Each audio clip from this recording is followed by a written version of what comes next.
Okay, the next thing we're going to talk about is stuff that you can do to your engine compartment to make your installation better, safer, and cool better.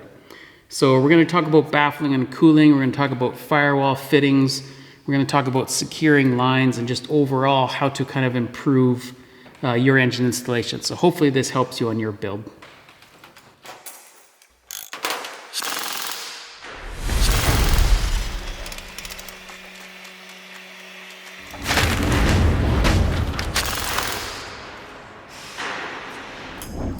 Okay, the first thing we're going to talk about is baffling and cooling.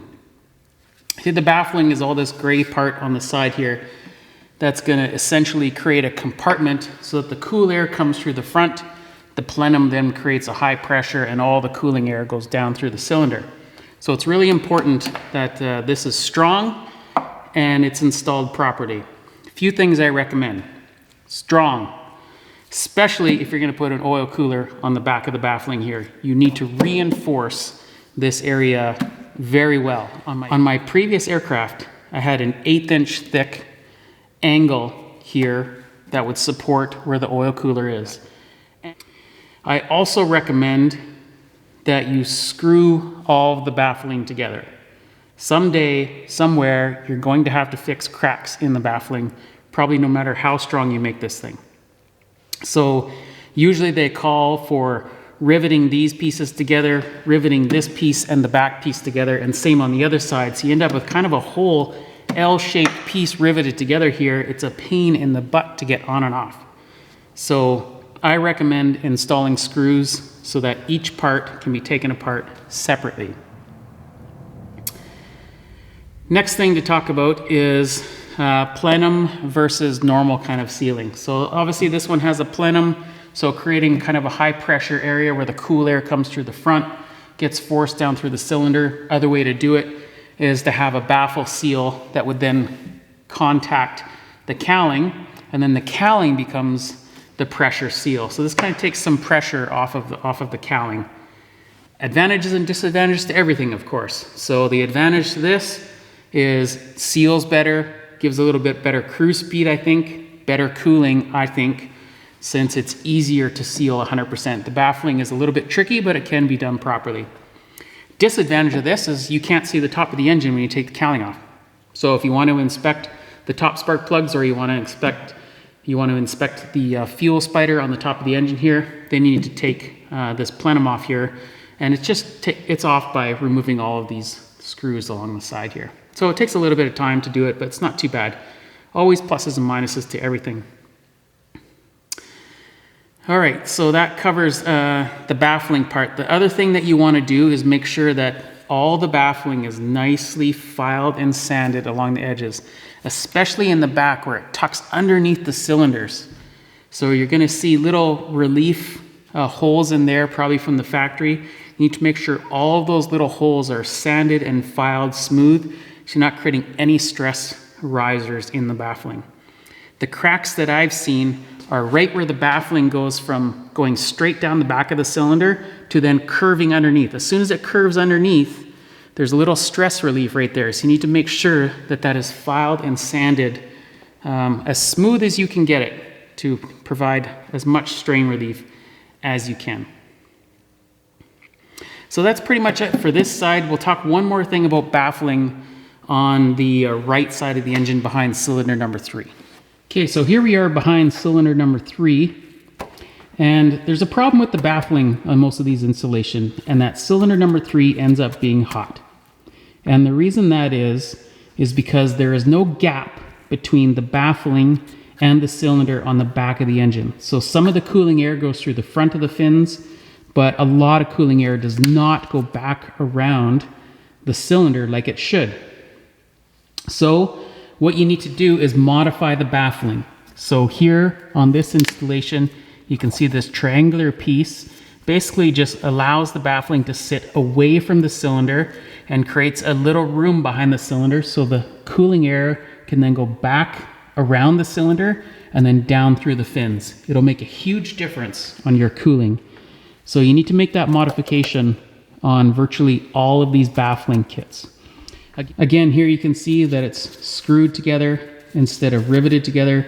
So if you ever do need to take this apart to fix any cracking or whatever, that it's going to be a lot easier to do. So that should cover most of the stuff that I wanted to talk about with the baffling and the cooling. So just remember to make it strong, especially if you have an oil cooler on the back. Screw it together so that someday when you have to take it apart, it's a lot easier.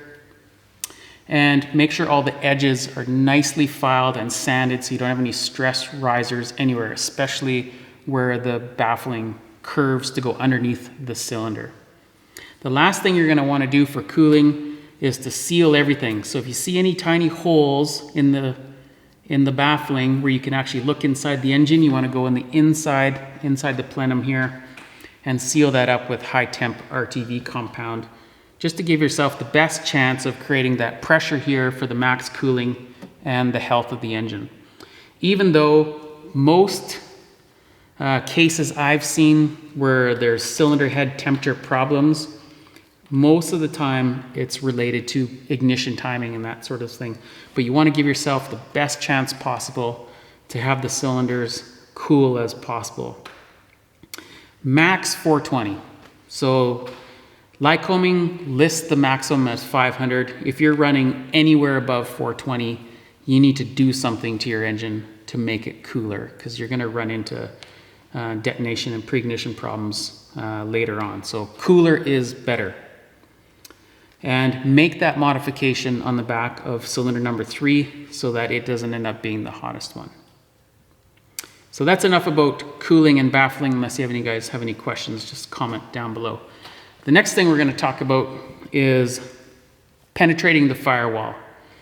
The firewall is stainless steel, so if you're going to bring anything through the firewall, it should also be stainless steel in case of a fire. So aluminum cannot handle engine fire temperatures. Stainless steel is definitely the way to go. So let's look at the firewall penetrations for the throttle and the mixture cables, as well as all the wiring and the sensors that go through them. So here are all the penetrations that come through the RV8 firewall. It's a little bit limited on the RV8 because you have the baggage compartment, so pretty much all the penetrations that you're going to do into the engine compartment are going to be on the left side. So already mentioned, these are steel fittings back here, which are then screwed to the firewall, and then the wires or sensors or manifold pressure lines then go through that with a little bit of fire sleeve here in case we have an engine fire. So use steel. You see the ones for the mixture and the throttle cable are also steel brackets that go through there. So that's another way that you can make your firewall installation a little bit better, just following that little rule. Okay, we're back on the right side of the engine, and the next thing I want to talk about is securing everything. This is a hostile environment. 200 mile an hour air coming through the front, maybe more. Heat, vibration, everything needs to be properly secured in order to not chafe and survive this environment here. So every single wire at the front of the cylinders and in the back needs to be secured to not vibrate and then get damaged over time. So there's a few little tricks I'm going to show you. One is just the Adel clamps here, which I'll give you a close-up in a second, but securing to the engine all of the wires. What you don't want to do is have rigid lines running from the firewall to the engine. So if it's fuel lines or oil lines that come from the firewall, those all need to be flexible because this engine vibrates a lot, especially on start and shutdown. And if you have hard lines attaching to the engine, they're going to break over time. So that's the first rule, is to have flexible lines. I recommend flexible lines everywhere, except obviously, where the cylinder just dumps oil back into the casing there. It's all connected already. But the wiring is the kind of the stuff that suffers the most. So to secure it, I'll show you a little trick here, but I'm okay with zip ties in the engine compartment.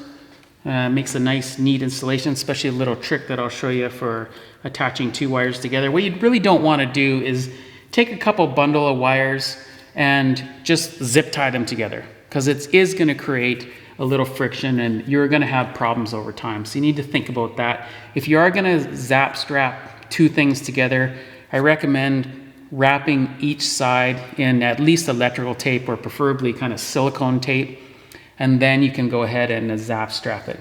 But here's a little different method that I'll show you for two lines. So I'll zoom you up on this one so you can watch this technique.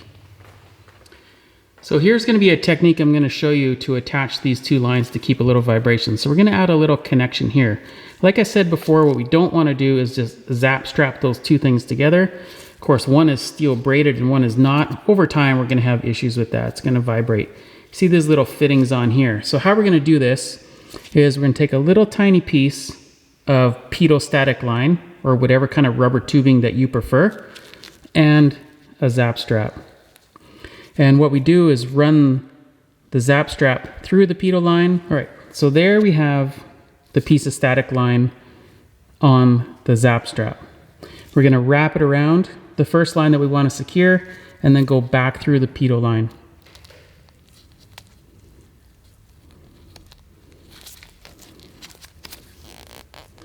So now we have that line secured, and in our hand, we're holding the tail and the head of the zap strap.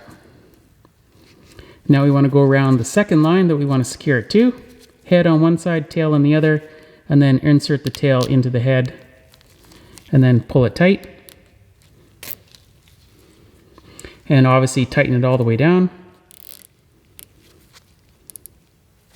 So now you have a nice way to attach this line to this one, a little bit of gap in there to prevent any kind of chafing, and really simple kind of way to do it. If you have bigger lines than this, if you're doing fuel lines or oil lines, you can use a bigger, if you're doing bigger lines, you can then just use a bigger piece. This is a fuel line that's typically used on ultralights, some kind of plastic piece, and a bigger zap strap. And then you could attach fuel lines to other lines with anywhere you're working with bigger things. So that's a nice, neat way to secure all of your wiring and give everything the best chance to not vibrate, chafe, and cause problems for yourself later. So hopefully that one helps you on your build there. All right, the last thing I'll mention for the firewall installation is if it's not required on the firewall, try and put it somewhere else, or at least consider it. So I'm talking about batteries and solenoids and starter solenoids and electronic ignition modules and all this stuff that doesn't really need to be on the firewall. I know in some builds and some plans, it calls for it to be on the firewall, and it is a nice access with the cowling off.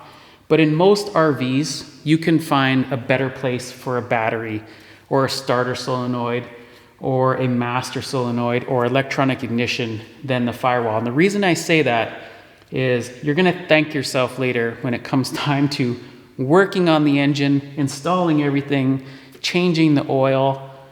Anytime you're working in this compartment, the fewer things that can get in your way, the better. There's a decent room in the RV8, but when you start getting into the RV4s and 3s, firewall space is at a premium. And if it's not required on the firewall, try and put it somewhere else. So that's my last kind of big tip to hopefully improve the installation on your engine. So let me know if you have any questions, comments down below. Like, subscribe. And if you want to cover anything else in the engine compartment that you saw in the video that you want to talk about more, just let me know. We'll have the cowling off for a few days. So feel free, ask away, like, subscribe. We'll see you on the next one. Cheers.